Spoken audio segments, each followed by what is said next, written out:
Hello students, hope you all are doing good. Today I am going to explain you chapter 8 body movements. So in this chapter we will learn about body movements means movements of our body. If we are not doing anything and we are just sitting quietly, still some of the movements takes place in our body like blinking of eyes यानी पलकों का झपकना while we are breathing जब हम सांस लेते हैं you also feel the movements in your body while you are writing something in your notebook your hand is moving so it means different body parts are involved in the movements your head your neck your hand your feet your waist your eyes these all body parts are moving and performing different activities. If you have to walk, if you have to jump, if you have to crawl, you have to use your legs. If you have to write, you have to use your hand. If you want to see something backward, you have to use your neck. So in this chapter, we will learn about it how these movements occur. Okay.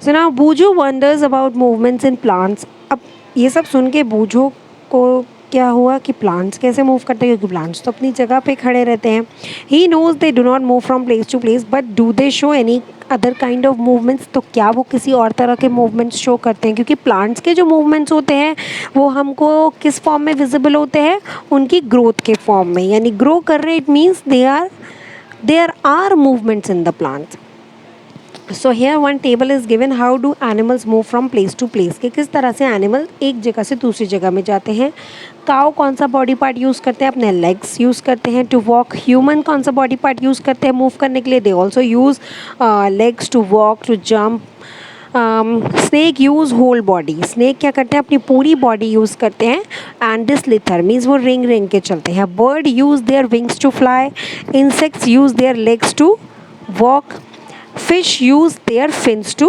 swim so walk run fly jump creep crawl slither and swim these are only a few of the ways in which animals move from one place to another यानी walking jumping running creeping crawling ये सिर्फ कुछ तरीके हैं movements के एक place से दूसरी प्लेस पर जाने के लिए पर क्वेश्चन ये है कि अलग अलग टाइप के जो एनिमल्स होते हैं they use different ways to move from one place to another like human beings क्या यूज़ करते हैं लेग्स यूज़ करते हैं बर्ड्स क्या यूज़ करते हैं विंग्स यूज़ करते हैं फिश क्या यूज़ करते हैं फिन्स यूज़ करते हैं स्विम करने के लिए तो ऐसे डिफरेंसेस क्यों हैं so in this chapter we will discuss the patterns of their body parts कि why these animals took different ways to move from one place to another. So first of all, we will discuss about human body and its movements.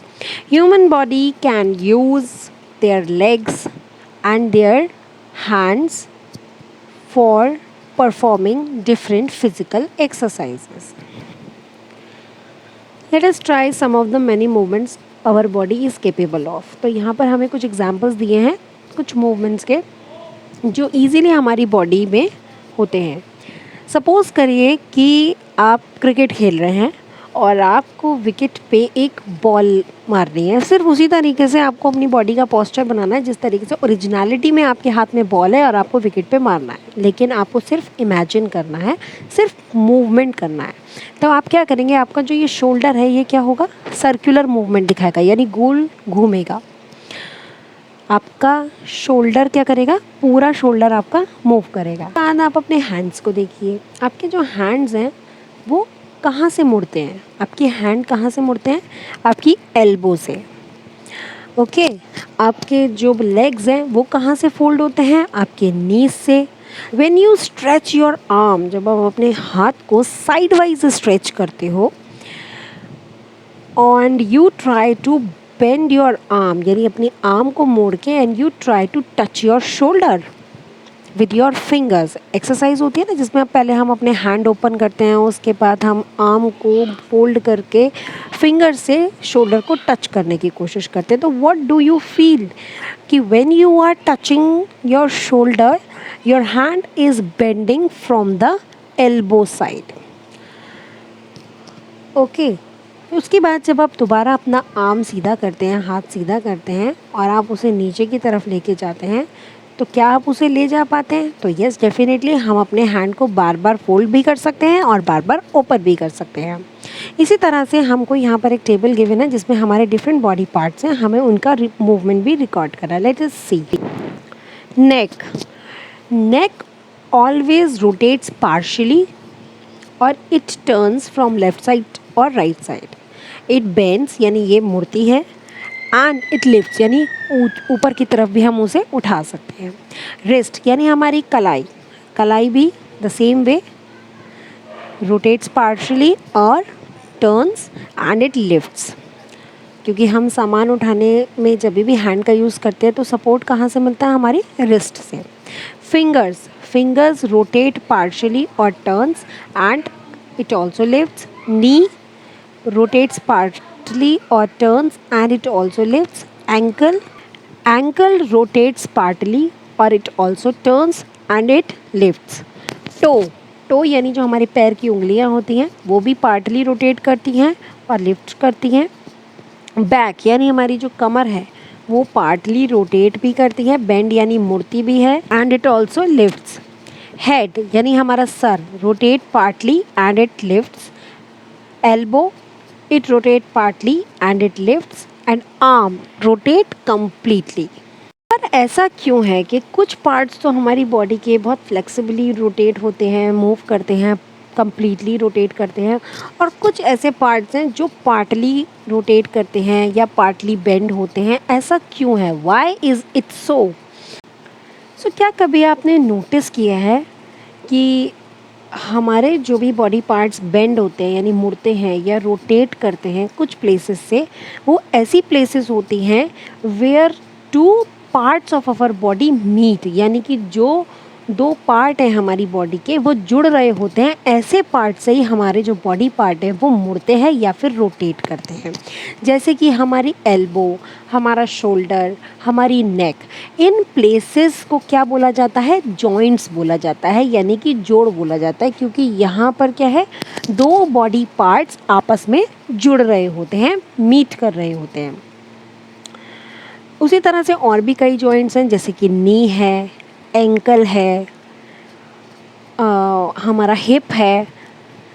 So what exactly is joint together at these joints, यानी इन joints को exactly क्या चीज़ जोड़ती है, हम वो देखेंगे। आप अपने फिंगर्स को प्रेस करिए अपने हेड पर, अपने सर पर, अपनी फोरहेड पर, अपने फेस पर, अपने हैंड पर, लेग्स पर, everywhere you feel something hard, कि कुछ हार्ड सी फीलिंग आएगी आपको। ये हार्ड फीलिंग्स क्या होती हैं? ये जो हार्ड हैंड में आपके फील होता है ये हैं आपकी बोन्स, यानी आपकी हड्डियाँ। लेकिन प्रॉब्लम ये है कि जो हमारी बोन्स हैं वो मुड़ती नहीं हैं, it can not be bend. इसी रीज़न की वजह से हमारी पूरी बॉडी को सिर्फ एक बोन नहीं दी है, बल्कि बहुत सारी बोन्स से मिलाकर हमारी बॉडी को बनाया गया है। और रीज़न क्या है? ताकि हमारी बॉडी में फ्लेक्सिबिलिटी हो, हमारी बॉडी मुड़ सके। इसीलिए इन बोन्स को जगह जगह पर जोड़ा गया है जॉइंट्स से, ताकि हमारे हैंड, हमारे लेग्स, हमारी नेक, हमारे शोल्डर, हर एक चीज़ मूव कर सके और हम बहुत सारे बॉडी के मूवमेंट्स परफॉर्म कर सकें, बहुत सारी एक्सरसाइजेस को कर सकें। There are different types of joints. हमारी बॉडी में जॉइंट्स तो हैं, लेकिन हर बॉडी पार्ट में अलग अलग टाइप का जॉइंट है जो अलग अलग टाइप के फंक्शंस को परफॉर्म करने के लिए यूज़ किए जाते हैं। सबसे पहले टाइप का जॉइंट है हमारा बॉल एंड सॉकेट जॉइंट है। बॉल एंड सॉकेट जॉइंट किस तरह से होता है? ये एक बॉल की तरह होता है जिसमें एक सिलेंडर टाइप का स्ट्रक्चर फिक्स कर दिया जाता है, यानी जो खाली स्पेस होती है बॉल की उसके अंदर एक सिलेंडर फिक्स कर दिया जाता है। ये हमारी बॉडी में you can see this joint in two places, one in your shoulder and another in your hip part. Shoulder आपका एक बॉल की तरह है और उसमें आपकी आर्म जो है वो एक सिलेंडर की तरह फिक्स कर दी गई है। दूसरी तरफ जो आपका हिप है वो भी एक बॉल की तरह है और उसमें लेग फिक्स है। तो यानी ये दोनों जो जॉइंट्स हैं इनको क्या कहा जाता है, बॉल एंड सॉकेट जॉइंट। और बॉल एंड सॉकेट जॉइंट क्योंकि हमारा शोल्डर और हमारे हिप, अगर आप देखोगे तो इनका जो मूवमेंट होता है वो कंप्लीट मूवमेंट होता है, यानी इसमें कंप्लीट रोटेशन होती है। Next type of joint is pivotal joint. अब पाइवटल जॉइंट क्या होता है, ये कहाँ पर होता है, ये होता है हेड को नेक से जॉइन करने के लिए यूज़ किया जाता है। यानी कि जो हमारा सर है और हमारी गर्दन को जोड़ने में जो जॉइंट का यूज़ किया गया है वो कौन सा जॉइंट है, वो पाइवटल जॉइंट है। ओके, ये अलाउ करता है हमारे हेड को आगे की तरफ मोड़ने में, पीछे की तरफ मोड़ने में, लेफ़्ट की तरफ मोड़ने में, राइट की तरफ मोड़ने में। लेकिन पाइवटल जॉइंट जो है वो कंप्लीट रोटेशन नहीं करता है, यानी पूरी तरह से गर्दन को आगे से पीछे तक नहीं घुमा पाता है। दोनों जॉइंट्स में डिफरेंस क्या है, बॉल एंड सॉकेट में कंप्लीट रोटेशन होता है और पाइवटल जॉइंट में कंप्लीट रोटेशन नहीं होता है। इसमें जो हमारी सिलेंड्रिकल बोन है वो एक रिंग में घूमती है, इसलिए इसमें कंप्लीट रोटेशन नहीं होता है। उसके बाद जो हमारा थर्ड टाइप का जॉइंट है वो हमारा हिंज जॉइंट है। जिस तरह से दरवाज़ा खुलता और बंद होता है हिंजेस की हेल्प से, उसी तरह से जो हमारे बॉडी में हिंजेस हैं वो किस किस प्लेस पर है, एल्बो और नी में। वो हेल्प करता है हमारे हैंड को आगे और पीछे की तरफ लेके जाने में। उसी तरह से हमारा नी भी हमारे लेग को क्या हेल्प करता है, बैक एंड फोर्थ की तरफ लेके जाने में। नेक्स्ट टाइप के जॉइंट्स हैं फिक्स्ड जॉइंट्स।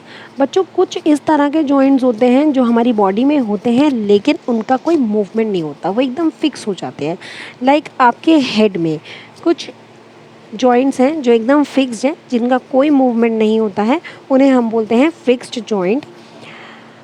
इस जॉइंट को आप देख सकते हैं when you open your mouth, जो अपर जॉ है वो आपका कोई मूव नहीं करता लेकिन लोअर जॉ नीचे की तरफ मूव करेगा। इसका मतलब क्या है कि आपके हेड से लेकर अपर जॉ तक का जो जॉइंट है, जो पार्ट है वो एकदम फिक्स है। So rest of the part of the chapter we will discuss in the next video. Thank you everyone.